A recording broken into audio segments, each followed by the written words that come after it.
Alright, ladies and gentlemen, MrSotko here. Welcome back to the channel, and today I got a bunch of good news stuff for you.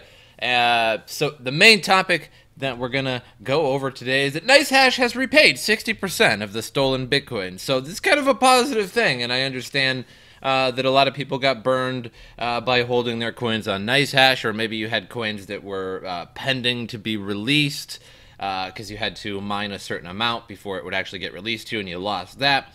Most of the people in that situation, in the latter situation, didn't really lose that much. I know that I lost about like $33 or so in Bitcoin, which is, again, not too big of a deal considering some people had, maybe hundreds or thousands in their Nicehash internal wallets, which I can never recommend keeping your Bitcoin on an internal wallet like that can be easily hacked. Another thing that Nicehash sort of did wrong is have all their eggs in one basket.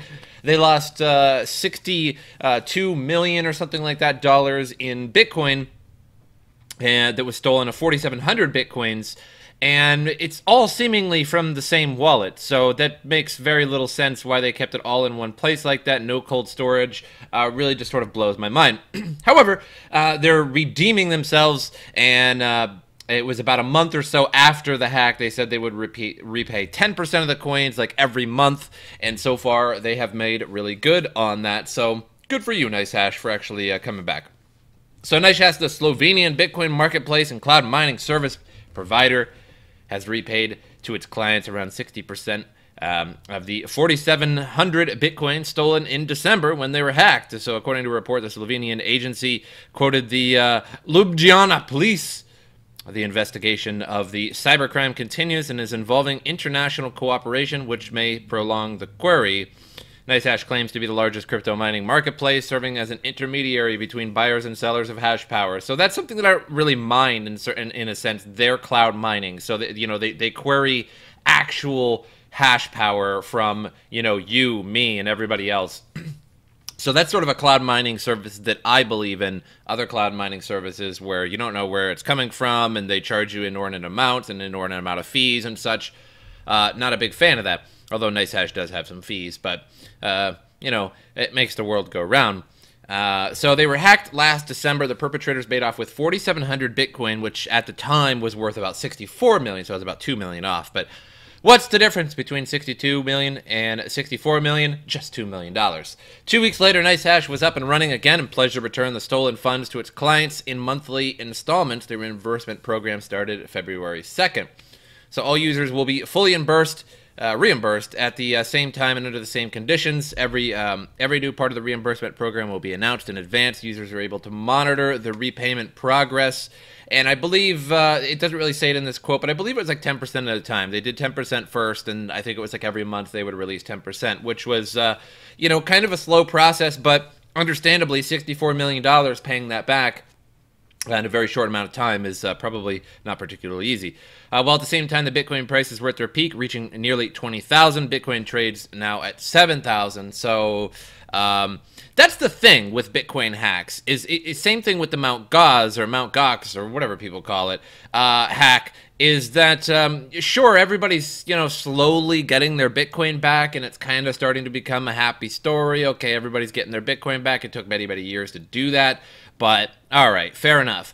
The problem is everybody missed their opportunity to sell it at the all-time high or at a much higher price than what they had it for on the exchange at the time.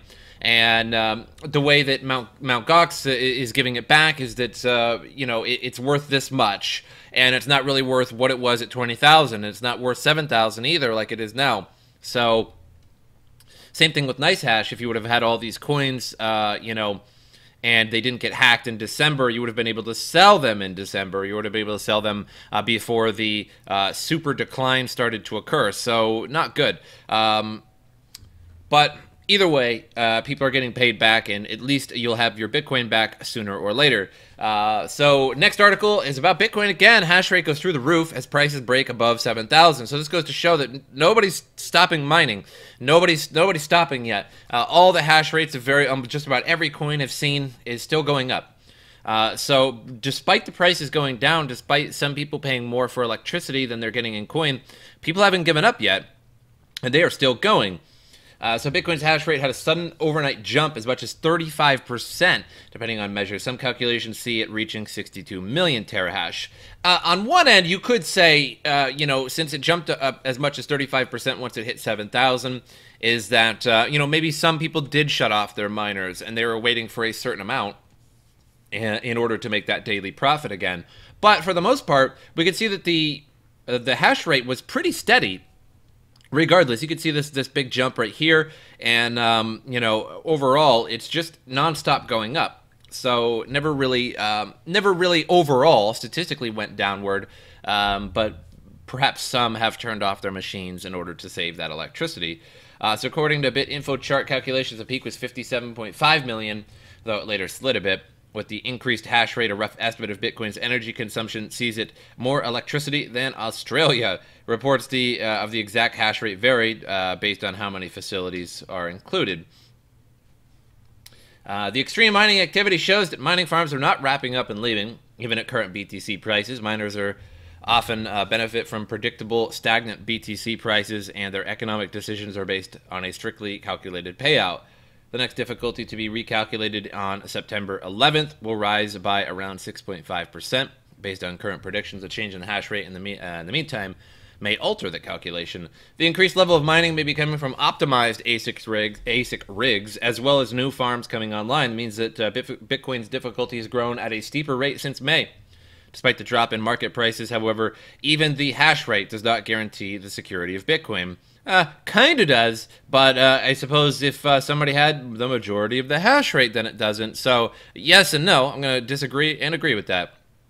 So now you might think to yourself, well, optimize ASIC rigs, what is that? It's all the other ASICs that are coming out that are just totally dominating the S9 miners, which I would strongly say, even without evidence in front of me of how many miners have been produced, it is all likely, and I would believe that most of us could probably agree that the S9 miner is the most prevalent ASIC miner. Has been produced for many years, longer than the S7 and the S5, and they've been out for a long, long time, being produced every single day.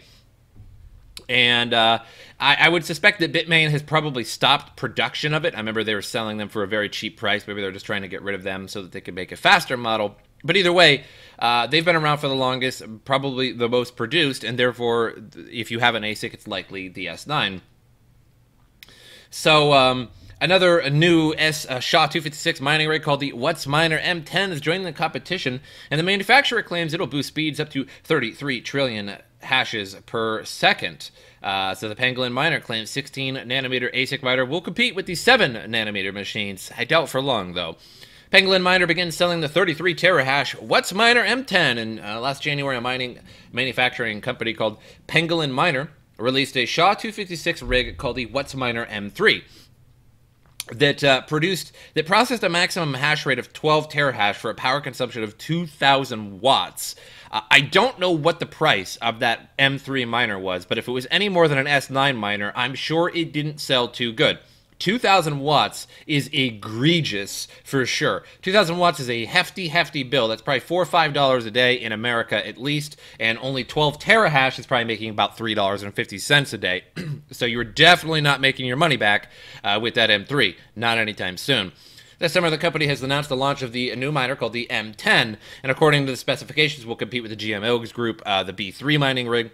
Pangolin specs for the M10 show it have a hash rate of around 30 to 33.5 terahash, which is, in my opinion, quite the discrepancy there. How do you not know with 33 to 30 to 33? I mean, 3.5 terahash, I mean, that's quite a bit. But either way. And it pulls 2,150 watts from the wall. Unbelievable. So basically, in America, it's actually kind of hard to even run this thing. Considering that in America, almost everybody has 110 outlets. You do have 220 outlets in most American houses, but if you have an electric stove, that is taking up your 220 in your kitchen. If you have a washer and dryer, usually at least a dryer runs on your 220. Most people just don't have 220 laying around. You have to sort of rig those up. And to pull 2,150 watts from a wall with 110, you would have to have probably 25, 30 amp breakers to do that. So honestly, in America, it would actually be much harder to run those overall, statistically, especially if you didn't know what you're doing to wire up higher, amp fuses and 220 outlets. So it's not going to happen. It's just too much. It can be done, but if you're running that beast on like a 20 amp breaker, that thing's going to be popping all the time, and all the wiring in your house is going to heat up. It's just not good. At the moment, Penguin is selling its first batch for September 20th delivery and the second batch for November 20th. So what's interesting about the M10, it doesn't use 10 or 7 nanometer chips. It uses the 16. But that's not really interesting because it uses 2150 watts to get that much terahash. So not really surprising. So Penguin also published a video of the M10 in action, but the machine only processed it at 30 terahash. So it says that they were saying it's not the final version of the machine, but who knows? Considering Bitmain also sold things like that, and they're like, it could be 15 it could be 14.5 terahash, but likely it's just like 13.5. I don't know, plus or minus 5%. So it's going to compete with the GMO's B3 33 terahash, the Avalon A9 miner, which is 30 terahash, and the B2 of the GMO group at 24 terahash, and the InnoSilicon T2 Turbo at 24 terahash. So you can see here, this article from about the hash rate kind of goes right into this one, and you might, it kind of shows, yes, this is why the average hash rate of Bitcoin is going through the roof, because more and more of these gigantic miners are coming out that are blowing the S9 out of the water. I mean, all of these produce double what the S9 does, or at least to some degree on average, I would suppose. And so it's just going to keep going up. And if you want to be competitive and you have like a whole warehouse of S9 miners, you got to get rid of them. They got to go. And you got to get some of these, like the M10 and the InnoSilicon one and stuff like that. Otherwise, you're just going to fall way behind in the hash rate. And here's another thing too, is that the S9 miner right now makes like about 4 something a day, and it takes about that much in electricity too. So you're barely making money, unless you have like a corporate electricity rate or something like that, company electricity rate, kind of industrial, if you will.